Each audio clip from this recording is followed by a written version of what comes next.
মাত্র ৬ মাস আগে বিয়ে করেন বিধ্বস্ত বিমানের পাইলট ফ্লাইট লেফটেন্যান্ট তৌকির ইসলাম সাগর।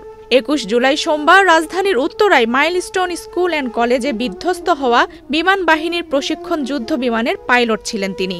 এদিকে তার মৃত্যুতে রাজশাহীর উপশহরের ৩ নম্বর সেক্টরের বাসায় চলছে শোকের মাতম। দুপুরে তার বাড়িতে গিয়ে স্বজনদের আহাজারি করতে দেখা যায়। পরে বিকেল ৫টার দিকে সাগরের বাবা তহরুল ইসলাম, মা সালেহা খাতুন ও ছোট বোন বৃষ্টিকে বিমান বাহিনীর একটি হেলিকপ্টারে করে ঢাকায় নেওয়া হয়। বিষয়টি নিশ্চিত করেছেন সাগরের মেজ চাচা মতিউর রহমান। তিনি বলেন, আমরা বিকেল ৪:৩০টার দিকে তৌকিরের মৃত্যুর খবর পেয়েছি।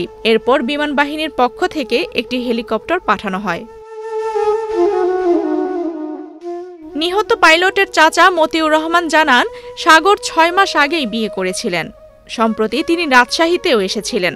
আপনাকেই বলছি, ইন্স্যুরেন্স করলে সিটিতে সুরক্ষা পাবেন নিশ্চিত।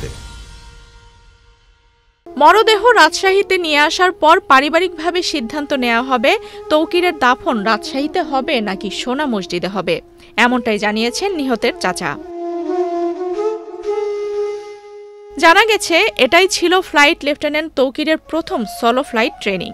সলো ফ্লাইট ট্রেনিং হলো একজন পাইলটের ট্রেনিংয়ের সর্বশেষ ধাপ। ফাইটার জেট অপারেট করার জন্য একজন পাইলট যে হাই স্কিল সেটিই প্রমাণিত হয় সোলো ফ্লাইটের মাধ্যমে। ট্রেনিংয়ের এই পর্যায়ে পাইলটকে নেভিগেটর বা কো পাইলট বা কোনো প্রকার ইনস্ট্রাক্টর ছাড়াই একাই ফ্লাইট অপারেট করতে হয়। ফ্লাইট লেফটেন্যান্ট তৌকির আজ সেরকমই একটি ট্রেনিং ফ্লাইট অপারেট করছিলেন।